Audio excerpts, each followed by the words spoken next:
The world's 6th largest cryptocurrency exchange is hacked for $30 million. Tether releases an informal audit showing that it is backed one-to-one with US dollars. Rapper Akon creates a cryptocurrency to fund a crypto city in Senegal. A Filipino bank is to launch Japan remittances with IBM. Enigma partners with Intel. Goldman Sachs CEO explains why he cannot turn his back on cryptocurrencies. Akon prepares for an $800 million token swap. Coinbase CEO Brian Armstrong educates some newbies on Bitcoin bubbles. We've got all your headlines mixed with some daily market analysis. I'm Elio Trades, and your FUD TV Daily Update starts now. Welcome back, FUD Nation. Now, just diving here on the charts, we can see that things are pretty stable, pretty sideways. We have Bitcoin with a 1/3% increase here, but obviously we've been set back a little bit over the last few days from the hack and some other FUD, but we had a little bit of a rally going on. Anyway, there's nothing too exciting here. We do know that Enigma's pumping because of its announcement of a partnership with Intel. And we also have Basic Attention Token release some exciting news about its opt-in program that it's now just released for users as the first of its kind, user-focused ability to earn BAT by using the Brave browser. We actually have a full review coming out on BAT over the next couple days. We're actually going to release it because I'm going out of town soon, so we're going to release it while I'm out of town. But regardless, let's hop over to some news because there is some cool, interesting pieces of news. Though it has been a bit of a slow news week, we wanted to give you a full episode, so we waited till there was a good enough chunk of news to cover. Let's hop over there. You guys have waited. Let's get into it. In our lead news out of the day, we have word that Bithumb was hacked, one of the largest cryptocurrency exchanges in the world, and certainly one of the largest in South Korea, which is a hotbed of cryptocurrency trading and activity. They were hacked to the tune of $30 million, which honestly, in the larger scheme of things, is a lot of money, but isn't a totally crazy, crippling amount of money, especially for such a large exchange. They've already announced that they're going to cover the losses. No customers, no users will lose funds. That's a very positive turn, and that shows that they can at least handle the damages here. Bitcoin had one hack, I think, to the tune of $13,000, like really early on in its life cycle. The real hacks here are happening to centralized bodies that are around Bitcoin. And Nick Szabo released this chart yesterday, and it just shows how the real big hacks are from centralization here. And just because you're buying cryptocurrency and it's decentralized, when you keep it on an exchange, that's not decentralization. That's all the same as just having everything in one place for a hacker to get a hold of. As the great Bitcoin prophet Andreas Antonopoulos once said, not your keys, not your coins, keep them off the exchange to the best extent that you can. Regardless, it's a happy ending because nobody's getting hurt by this, and hopefully they'll be able to catch this hacker as they've been starting to get better at catching the people who are perpetrating these hacks. In another very good turn of events, we have word that Tether is actually almost backed one-to-one with US dollar reserves. Now, the reason why we didn't get a formal audit throughout this process is because the big four accounting firms are too highly regulated to actually go and do an accounting on something like Tether, which has an offshore bank account and deals with cryptocurrencies. And so for them to lend their name to it and to do an official audit, I guess is something that's being represented as off the table. Regardless, Tether hired an ex-FBI director's law firm to do an informal audit, to which they said they had the bank accounts for several weeks and that the US dollar reserves almost identically matched up with the amount of Tether in circulation, which is just over in excess of $2.5 billion.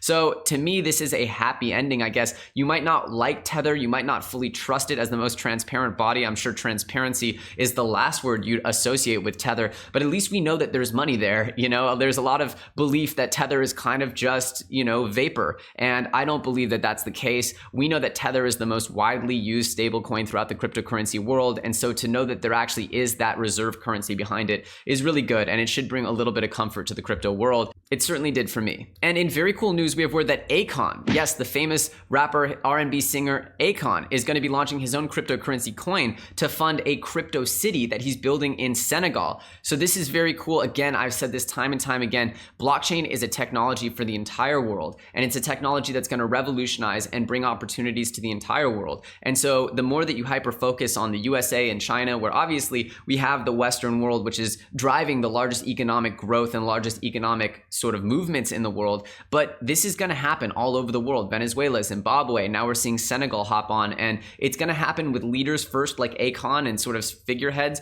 but you never know what kind of innovation could come out of this. And so that's what I'm so excited about when I look towards the future of the blockchain industry, is this really is one of the most democratic, sort of widespread movements that I can imagine. And I think as time goes on, it will really involve the entire world in a very just fair way. And it will allow for more innovation to come from more parts of the world than has ever been seen, even on the internet.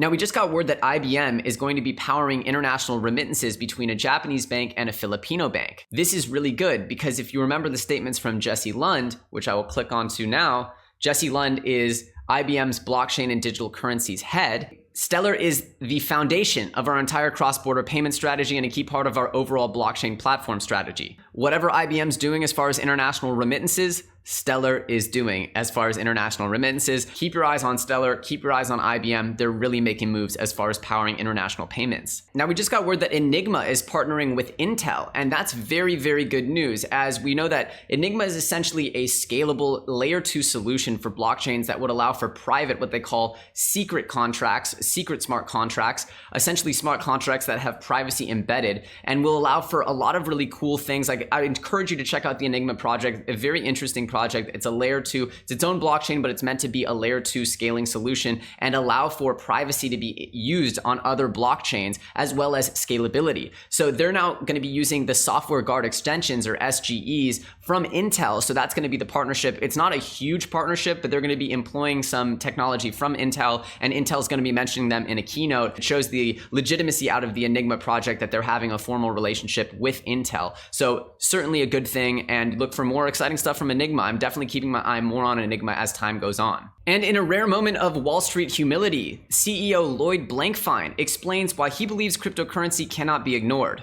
Blankfein initially said in November rather, when Bitcoin's price hit $10,000 that he would reconsider it if it stopped fluctuating 20% a day. Now, it really certainly has done that. He also said that he can't predict technology very well. Duh. He actually called that cell phones would be a passing fad, and he didn't think why anyone would want to lug them around when there's 10 phone booths on every corner. Obviously, he missed the boat on that. If it does work out, I could give you a historical path why that could happen, he said. Just because something he personally is not comfortable with doesn't mean it won't succeed. That's too arrogant. And I think this is really an interesting turning point of seeing Wall Street arrogance start to erode here as they're realizing that just their sort of traditional view of money and stores of value is really being redefined by new technology. And the moment that they start really accepting this as a legitimate form of currency, a legitimate form of value storage, now we're going to start to see forays and real sort of attempts here by the mainstream financial world to take advantage of this. We already know blockchain is invading every corner of the financial world. And so hopefully with cryptocurrencies now, we can see a real genuine respect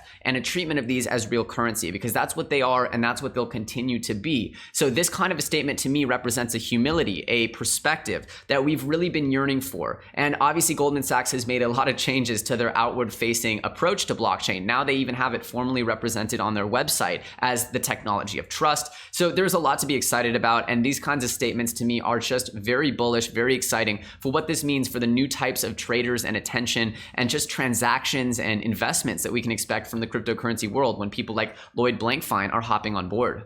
The Akon token swap is coming right up, so if you don't have your tokens in a supported exchange, I know that Binance is supporting the exchange. There's a lot of other ones that are supporting the exchange as well, so make sure that your tokens are in a place where you can exchange them. I think unlike the other token swaps, there'll be a way to token swap even after if you miss this, because I think the people over at Akon are just lovely, lovely humans, and they want to make sure that their community gets their tokens regardless. So I don't think this is going to be a hard and fast thing where if you miss the boat, you miss the boat. But this is about to happen, so get ready, and it's pretty exciting. It's almost $1 billion in liquidity that they're transferring. So a big moment for technology, a big moment for the blockchain, and hopefully a big moment for the Akon community. And we're going to end today with a little message from Brian Armstrong, the CEO of Coinbase, on the history of Bitcoin bubbles. Now, if you look at the 2013 bubble, you can see it looks like a little blip on the radar when you look at the entire history of Bitcoin's chart action. But look at it then. Look at how unbelievably crazy the rise and fall was in 2013. I mean, look at that extreme rise.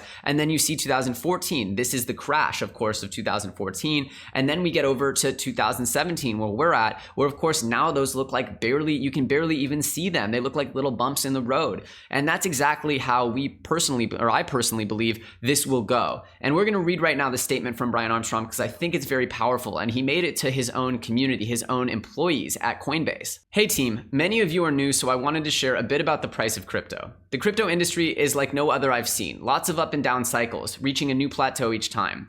There have been 3 or 4 of these now. It can be scary the first time you see it, but to us who have been in the industry for many years, it feels like old news. When there is hype, people are irrationally exuberant. When there is despair, people are irrationally pessimistic. Neither is true. Reality is always somewhere in the middle, more correlated with real usage, transactions per day, than the price. After many years of this, I've come to enjoy the down cycles in crypto prices more. It gets rid of the people who are in it for the wrong reasons, and it gives us an opportunity to keep making progress while everyone else gets distracted. We use the down cycles to build a strong foundation so we can thrive in the next growth cycle. I want to encourage you all to ignore the price of crypto and the headlines which will inevitably start to come up. Our job is to rise above that, finding our own intrinsic source of motivation to come in and do our best work regardless of what other people think. We'll win in the long term by listening to our customers and building what they want, just like any great company. You'll hear me continue repeating this message periodically, and I want to teach the org how to think about it and have you share these same ideas with candidates who are thinking about joining. Together, we can stay focused on the long term and shift the world towards an open financial system. Thanks for checking out another episode of FUD TV, and if you enjoyed it, I encourage you to hit that subscribe button and hit that bell notification, and you'll be made aware whenever we put out new content.